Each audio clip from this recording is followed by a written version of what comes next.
A combination of things I hope you'll find here today. Ideas plus inspiration. Ideas plus inspiration.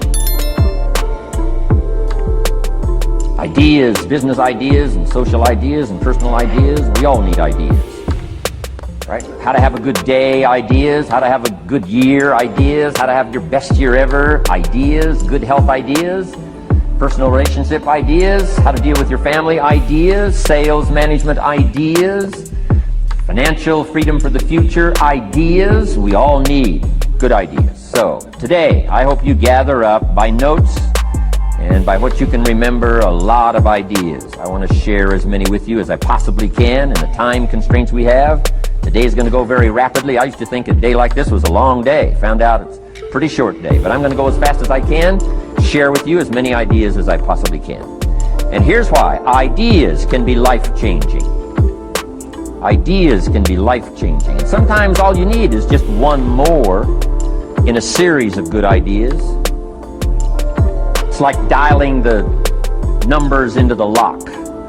Right? You got 5 or 6 numbers dialed into the lock. The lock still won't come open, but you don't need 5 or 6 more numbers. Maybe you just need one more, and maybe a seminar like this could do it. A sermon could do it. The lyrics from a song could do it. A dialogue from a movie could do it. Conversation with a friend might do it. That one last piece you need, number. Dial it into the lock. That's it. The lock comes open. There's the door for you to walk through. And maybe this seminar today could furnish that for you. One more idea. I know you've come with a lot already. Sometimes we get the impression, I used to have that I only had this much going for me and I needed this much. Usually not true. And I'm sure not true of this audience, where I find you today. As well dressed as you look today. You know, as fine as you are sitting here today. It isn't that, you've got this much going for you and you need this much. I would assume you've got this much going for you, and maybe all you need is just a few more thoughts, ideas, to furnish you some ways and means to turn your life into the dream you want it to be. So, ideas. The seminar is going to be loaded with ideas. I want you to take good notes. But here's what else I hope you'll find here today, and that is inspiration. And who knows the mystery of inspiration? Why some people are inspired and some are not? You were inspired to get here. Some were not. Who knows the mystery of that? I don't know. How come you made it? The rest of them didn't make it. We don't know what that mystery is. Some people turned it down. Some people said it cost too much. Some people said it's going to take too much time. Some people are too busy. Right? A lot of different excuses why some are inspired to take advantage of something that comes to town. Others pass it up. We don't know the mystery to that. Here's what I call it. Mysteries of the mind. And I just leave it at that. Some things I don't try to figure out. I take the simple approach now. Right? Some people do and some people don't. I mean, that's about as profound as my philosophy is. Some buy and some don't buy. Some go for it and some don't. Some change and some don't. And if you've been around for a while, you can usually work out the numbers. Right? Out of 10, 3 do, 7 don't. Whatever business you're involved in, pretty soon you got this ratio going. The ones that do, the ones that don't. You say, well, why don't the ones that don't, how come they don't? We don't know. I just leave it as a mystery. I used to try to understand all that. I just take the simple approach now. The guy says, this happens to me, this goes wrong for me, and all this stuff goes wrong for me. How come all this stuff happens to me? I say, I don't know, it beats me. The best I've been able to figure out is those kind of things always happen to people like you. I mean, right? That's the best I got. I don't know. I'm an amateur on this stuff. What do I know? So, just take the simple approach, right? That's how it is. Who knows? Interesting story says, the day the Christian church was started. Now, I'm an amateur on the Bible, but best account I can remember, the day the Christian church was started, a magnificent sermon was preached. Great presentation. And if you're a student at all of good communication, it was one of the classic presentations of all times. The sermon, first day the Christian church was started. And it said this sermon, this presentation was given to a multitude, meaning a lot of people. But it was interesting, as the account gives us, the record, it says when the sermon was finished, there was a variety of reaction to the same sermon. Isn't that fascinating? I find it fascinating. It said some that heard this presentation were perplexed. And I read the presentation, sounded pretty straightforward to me. He said, why would somebody be perplexed with a good, sincere, straightforward presentation? Best answer I've got. They are the perplexed. I mean, you know, what other explanation is there? It doesn't matter who's preaching.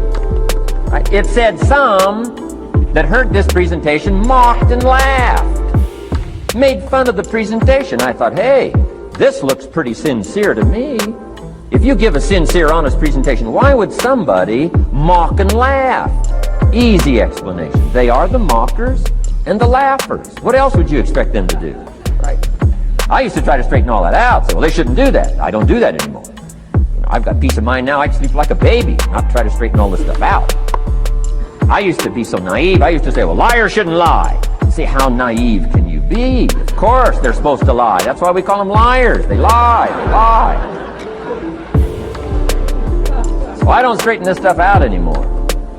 Anyway, it said some that heard this magnificent presentation didn't know what was going on. And they're usually easy to spot. They're usually saying, what's going on, right? I mean, they don't know what's going on. But interesting, right? A variety of reaction to the same sincere, honest presentation. Now, it also says, in wrapping it up, some that heard the presentation believed. And I think that's who the speaker was looking for, the believers. Interesting. Now, it said the number of believers was about 3,000. So, pretty good first day. 3,000. I've had some first days, but I never had 3,000. But anyway, 3,000 were believers. And that's, the speaker was looking for the believers out of this multitude. And that's about as close as we can come to understanding the mystery. Some believe, and some mock, and some laugh, and some are perplexed, and some don't know what's going on. And you just have to leave it that way. Why? Because that's the way it's going to be. The way to be brilliant is to find out how it's going to be, and then say, here's how it should be. I mean, that's how you become brilliant. So, anyway, who knows the mystery? I call it mysteries of the mind. We don't understand, but I don't try to change it anymore. On this particular story, as far as we know, they didn't have classes after the presentation to try to de-perplex the perplexed. I mean, as far as we know, they left them perplexed. They left the mockers mocking. They let the laughers laugh. I mean, they didn't come back and try to straighten all this out. You say, well, how can you build a church? Well, make another presentation and you'll get some believers and some mockers and some laughers and some who don't know what's going on. So that's about the best we can do. So, but I'm glad I've got the believers here today. You believed enough to shell out your cash and part with your time and some of your effort and energy, and I appreciate that. So, hopefully you'll find some inspiration here today. All right? To get the most out of today, a couple more notes. Number one, be thankful. That's a good way to capture the most of a day like this. Be thankful for what you already have. That shouldn't be any problem in America, being thankful. Everything we need is available in America. Everybody wants to come here, right? The last time I was here, that little presentation I gave, everybody wants to come here, America. People haven't plotted and schemed the last 40 years saying if I could just get to Poland, everything would be okay. No, everybody wants to come to America. Why? Everything's available here. All the books you need, all the sermons you need, all the churches you need, all the schools you need, all the instruction you need, all the inspiration you need, all the capital you need, all the markets you need, all the challenge you need, all the information you need, all the seminars you need. Everything's available here. This is America. So number one, let's be thankful for what we already have.